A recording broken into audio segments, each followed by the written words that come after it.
shall endeavour to bring together, not collecting mere useless pieces of learning, but adducing what may make his the subject's disposition and habit of mind understood. He set about his task with characteristic thoroughness. Roman histories abounded in plenty, autobiographies of the participants in major events too, some oral traditions handed down through generations possibly as well, particulars faithfully preserved in the memories of men. He even felt the need to learn Latin. I had no leisure to exercise myself in the Roman language on account of public business, and of those who came to be instructed by me in philosophy.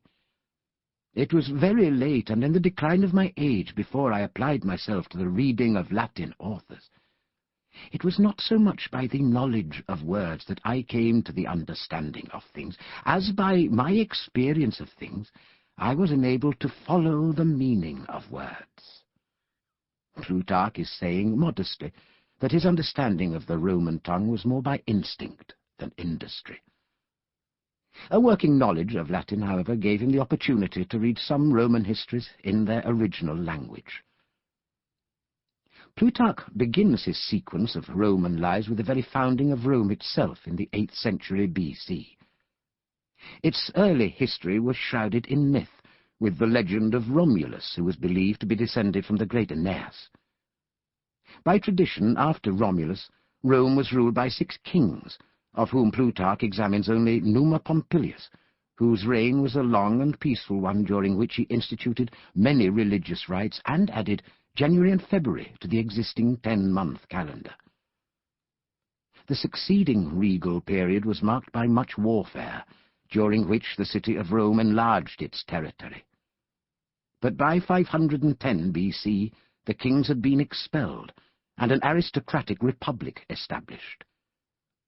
The king was replaced by 2 magistrates elected annually, praetors later called consuls, who had the supreme power to command, but were advised by a senate made up of members of the aristocratic families.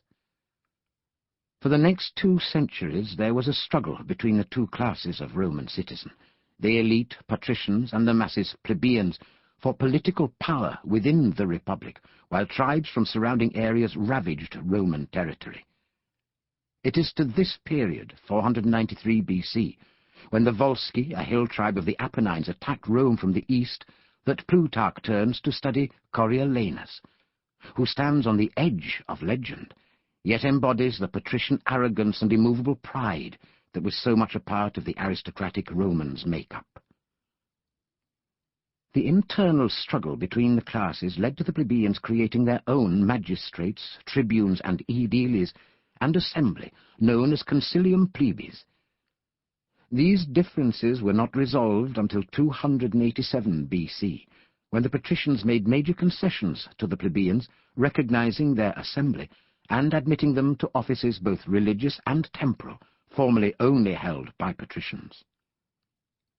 In 390 BC, Rome was sacked by the invading Gauls, Celtic tribes who were subdued by Camillus, another of Plutarch's subjects, who was celebrated as the saviour and second founder of Rome. In the 4th century BC, Rome began to pursue a policy of expansion towards the rest of Italy and its neighbours. This continued period of aggression led to the emergence of individuals in the Roman army who were prepared to pursue their own destinies at the expense of the Republic. It is the inevitable social and political struggle that this brings about that fascinates Plutarch, the dominance of a people by one man, and he concentrates on the richest period of Rome's history, the last century BC. A struggle for power between 2 generals, Marius and Sulla, led to the outbreak of civil war in 88 BC. Sulla's victory led to his establishment as dictator in 82 BC. His brief reign was marked by vicious cruelty against those who had opposed him. His protégé Pompey continued to rule with military might, mainly for his own aggrandizement, and the tenor of the times produced other ambitious men who strove to fulfill their own ends at the expense of the dwindling republic. Plutarch, in his lives, seeks to unravel their complex personalities, their motivations, their contradictions, their achievements and failures. They are the titans of Rome's history, men like Pompey the Great and his rival Julius Caesar, Mark Antony and the conspirator Brutus. The shifting and uncertain politics of the era also inspired a golden age of oratory, from Cicero and his contemporary Cato the Younger. Rome's ongoing civil conflict was perpetuated by Antony and Octavian, Julius Caesar's designated heir, but the defeat of Antony at the Battle of Actium in 31 BC and his death a year later marked the end of an era for Rome and the end of republican ideals. The clear-sighted Octavian Caesar, now sole master of Rome and all her territories, became the first Roman emperor in 27 BC under the name of Augustus. His reign ushered in a period of peace and prosperity for Rome.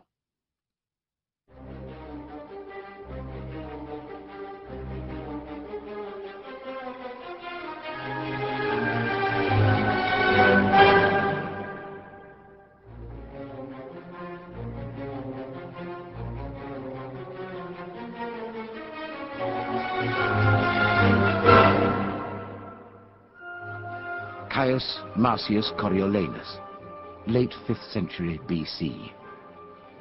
He is one of the great legendary figures of Rome, a patrician and a general who acquired his name after defeating and capturing the Volscian town of Corioli in 493 BC. Plutarch's source for this legendary story was Dionysius of Halicarnassus.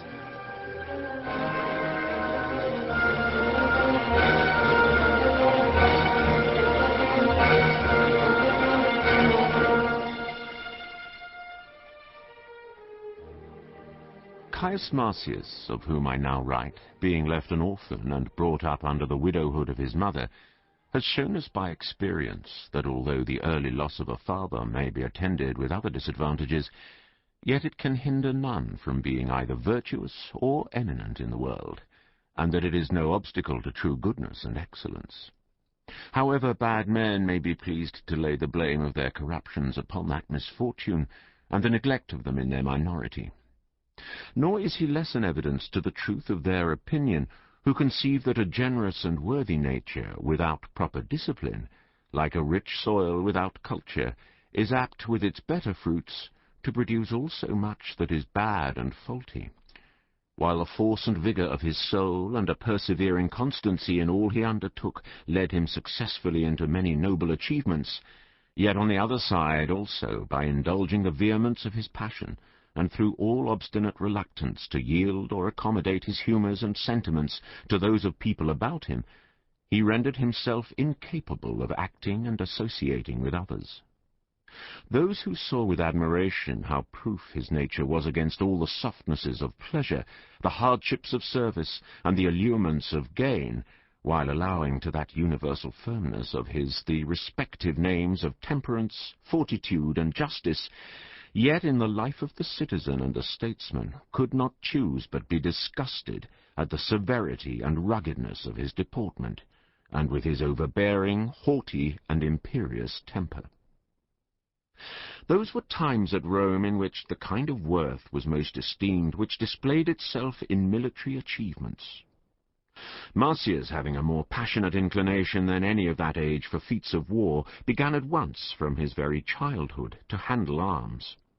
He so exercised and inured his body to all sorts of activity and encounter, that besides the likeness of a racer, he had a weight in close seizures and wrestlings with an enemy, from which it was hard for any to disengage himself.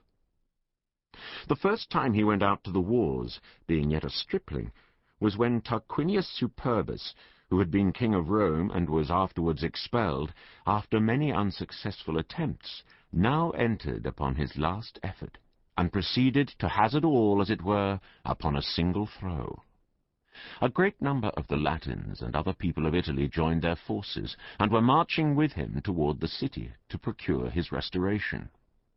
The armies met and engaged in a decisive battle, in the vicissitudes of which Marcius,